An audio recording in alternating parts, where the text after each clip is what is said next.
से दूर, खबरों से भरपूर। भारत आज़ादी का 75वीं वर्षगांठ मना रहा है। हमारी सरकार ने, केंद्र सरकार ने इस अवसर को अमृत महोत्सव के तौर पर मनाने का फैसला किया है। हर घर तिरंगा के जरिए से आज़ादी के शहीदों को, आज़ादी के लिए कुर्बानी देने वाले लोगों के सपनों को साकार करने का, उनके ख्वाबों को पहुंचाने का प्रयास हो रहा है कि बड़ी मुश्किल से ये आज़ादी मिली। आज़ादी ऐसे आसानी से नहीं मिल गई। लाखों लोगों ने कुर्बानियाँ दी। किस तरह से जलियांवाला बाग हुआ कि देखते देखते बड़ी तादाद में लोग मार दिए गए और अंग्रेज़ों को किसी भी तरह से वो नारे ख़ास तौर से जो उर्दू में थे या उर्दू की शायरी, वो अंग्रेज़ों को बिल्कुल भा नहीं रही थी। क्योंकि सारे जहाँ से अच्छा है हिंदुस्तान हमारा हो, जैसे हो या इनकलाब जिंदाबाद हो, ये नारे वो नारे थे जो लोगों के दिलों तक जाकर के असर कर रहे थे। हमारे साथ बातचीत करने के लिए इक़्तिदार मोहम्मद खान साहब, प्रोफेसर इक़्तिदार मोहम्मद खान साहब मौजूद हैं। सर, आज़ादी बड़ी आसानी से नहीं मिली। जिस तरह से कुर्बानियाँ लोगों ने दी, उसमें उर्दू के रोल को अगर हम देखें तो प्रेमचंद आर्काइव में उर्दू के जो नारे थे या जो शायरियाँ थीं, उन पर पाबंदी लगाई गई थी। उसको बड़े अच्छे तरीके से दर्शाने का प्रयास किया गया। देखिए, इस वक्त हमारी सरकार ने अमृत महोत्सव को जो मनाने का फ़ैसला किया है, मैं समझता हूँ कि इंतहाई अहम है 75 साल के इस मौके पर। और हमारे जो 75 साल के बाद के पैदाइश के जनरेशन के लोग हैं, उन्हें ये मालूम होगा कि ये आज़ादी यूं ही नहीं मिल गई। कितनी मेहनतों से, कितनी कुर्बानियों के बाद ये आज़ादी मिली है और क्या क्या रोल रहा है हमारे आबा व अजदाद का हिंदुस्तान में। लिहाजा इससे ये सीख भी मिलती है कि हमें इतनी कुर्बानियों के बाद जो चीज़ मिली है वो हमारे लिए कितनी इम्पॉर्टेंट है और उसकी हिफाजत करना हमारे लिए कितनी है।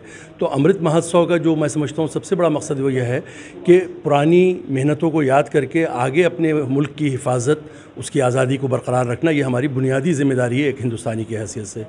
जहाँ तक आपका दूसरा सवाल था कि उर्दू ज़ुबान का हमें इसमें यहाँ उस ज़माने में बहुत नज़र आ रही है, इनकलाब के हवाले से, नज़मों के हवाले से, तहरीरों के हवाले से।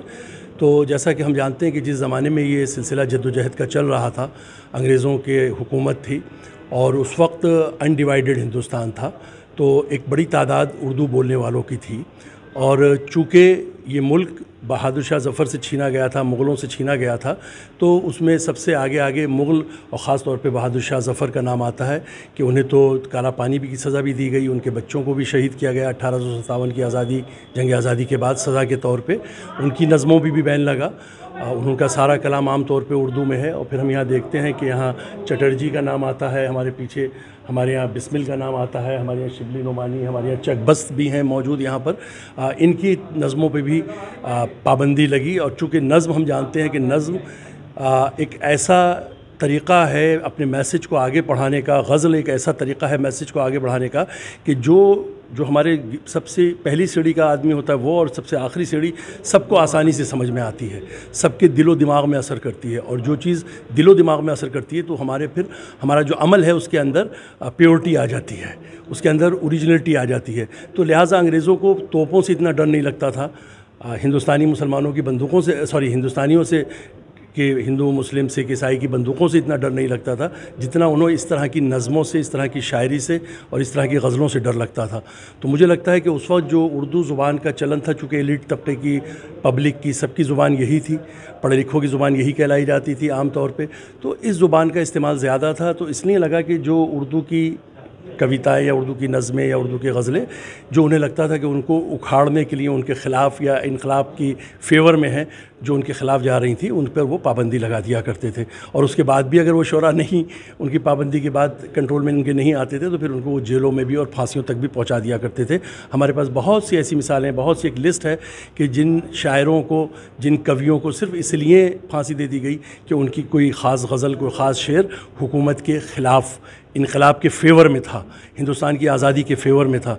तो हम समझते हैं कि उस वक्त चूँकि उर्दू ज़ुबान किसी मज़हब, मसलक, किसी इलाके की ज़ुबान नहीं थी, ये हिंदुस्तानियों की ज़ुबान थी। इसलिए हम देखते हैं कि आज़ादी के बहुत सारे नारे हम देख सकते हैं कि आम तौर पे नारे जो हैं वो उर्दू ज़ुबान से ही निकले हैं, उर्दू ज़ुबान ही ने दिए हैं, जो आज तक ज़िंदा भी हैं। साहब, एक बड़ा सवाल उठता है ख़ासतौर से मुसलमानों को लेकर के, आज़ादी में उनके रोल को लेकर के कई बार सवाल खड़ा किया जाता है, जबकि एक तरफ ये भी कहा जाता है कि कोई ऐसा ज़र्रा नहीं है जो उनके खून से रंगा हुआ ना हो। मैं समझता हूँ कि जो लोग सवाल उठाते हैं शायद उनकी लाइल्मी है। अगर तफसील से पढ़ेंगे तो उन्हें ये मालूम होगा कि हिंदुस्तान की आज़ादी में किसी एक कौम या किसी एक मज़हब का हाथ नहीं है। तमाम लोगों ने मिलकर कोशिश की और जाहिर सी बात है कि जिसका जितना आबादी में हिस्सा था उसके हिसाब से की। दूसरी चीज़ ये कि अंग्रेज़ों ने जब हुकूमत छीनी तो उस वक्त मुग़ल हुकूमत थी। हम ये कह सकते हैं कि बज़ाहिर मुसलमानों के हाथ में थी हुकूमत, तो जाहिर सी बात है जिससे छीना जाता है वो ज़्यादा नाराज़ होता है। तो हो सकता है कि इसलिए हमें नज़र ज़्यादा आ रहे हों नाम उसमें आज़ादी में। लेकिन इस मुल्क के में जितने भी लोग रहते थे, चाहे सिख हों, जैन हों, बुद्ध हों, हिंदू हों, मुसलमान हों, जिसका जो मौका था और जहाँ जहाँ मौका था, हम देखते हैं कि आज़ादी में सब ने दिल से किया और उसी का नतीजा हुआ कि हम सब कामयाब हुए और आज हम 75 साल का अमृत महोत्सव मना रहे हैं। अभी हम वहाँ देख रहे थे, अटल जी की एक कविता है कि 15 अगस्त हमसे क्या कहता है। उसमें ज़्यादा से ज़्यादा उर्दू अल्फाज को इस्तेमाल किया गया है। एक अटल जी हैं जो उर्दू अल्फाज से इतना प्रेम करते हैं, दूसरी तरफ वो लोग हैं जो सीधे सीधे उर्दू को एक धर्म विषय से जोड़ने का प्रयास करते हैं। हाँ, तो ये तो गलती है उन लोगों की जो उर्दू ज़ुबान को किसी धर्म से जोड़ते हैं।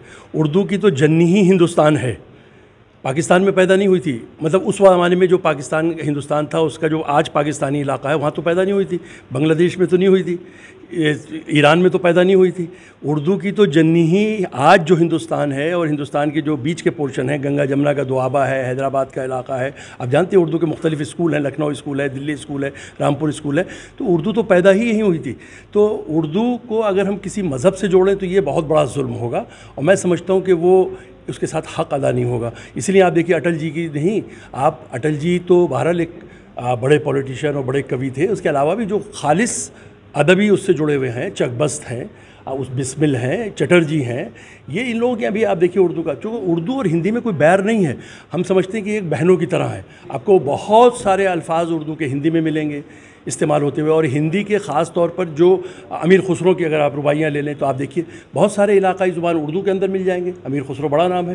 तो मेरा आखिरी सवाल, 1857 का इनकलाब हो या फिर काकोरी कांड हो या जलियांवाला बाग हो, यहाँ पर हिंदू मुसलमान सब साथ नज़र आते हैं। फिर क्या वजह है कि आज के हिंदुस्तान में हम देखते हैं कि इन दोनों को दूर करने का प्रयास हो रहा है? देखिए, ये सवाल ऐसा है कि जो हम और आप सब जानते हैं, और जिस वक्त हम आज़ादी की जंग लड़ रहे थे हमारे यहाँ इस तरह का कोई फ़र्क नहीं था, और आज भी फ़र्क नहीं है। आज भी हमारे दोस्त हिंदू हैं और हिंदुओं के दोस्त मुसलमान हैं, और अगर आज भी मेजॉरिटी एक साथ रहना पसंद करती है, अगर नहीं होता तो हिंदुस्तान आज इस तरह से हम लोग नहीं होते। अमृत महोत्सव का एक मकसद ये भी है कि हमें ये याद रहे कि जिस तरह से हमने मिलकर जंग आज़ादी लड़ी सारे मज़ाहिब के लोगों ने, इसी तरह से सारे मज़ाहिब के लोगों को अपने मज़हब को पीछे रखकर हिंदुस्तानी यत को सामने रखते हुए अपने मुल्क की हिफाजत, उसकी तरक्की की काम करना चाहिए। लिहाजा हुकूमत का जो मामला है सबका साथ सबका विकास, उसको जहन में रखते हुए हमें अमृत महोत्सव मनाते वक्त ये सबक लेना चाहिए कि हम सब हिंदुस्तानी हैं, उसके बाद हम किसी मज़हब से हमारी पहचान हो सकती है। मेरा आखिरी सवाल, जामिया में आज़ादी, जामिया का जो आज़ादी में रोल है उसे किस तरह आप देखते हैं? जामिया की आज़ादी का रोल तो जाहिर सी बात है कि जामिया तो it is output of the freedom movement, और यहाँ के जो फाउंडर थे मौलाना मोहम्मद अली जौहर, अगर आप उधर दिखाएं कैमरे पे, उनकी भी नज़म पे बैन लगा हुआ है। उन्होंने जो गोलमेज कॉन्फ्रेंस में तकरीर की थी ब्रिटिश में, कहा था कि या तो मुझे 2 गज़ ज़मीन दो लंदन में, नहीं तो मैं ग़ुलाम मुल्क में नहीं जाना चाहता, मेरे मुल्क को आज़ादी चाहिए। और इत्तेफाक से उनकी पूरी हो गई ये दुआ, उनका इंतकाल भी लंदन में हुआ और वो बैतुल मुक़द्दस में फ़लस्तीन में दफन है, हिंदुस्तान तक नहीं पहुँच सके। तो जौहर जो है, ये जो आज़ादी की लड़ाई की शुरुआत हुई थी उस ज़माने के लोग हैं।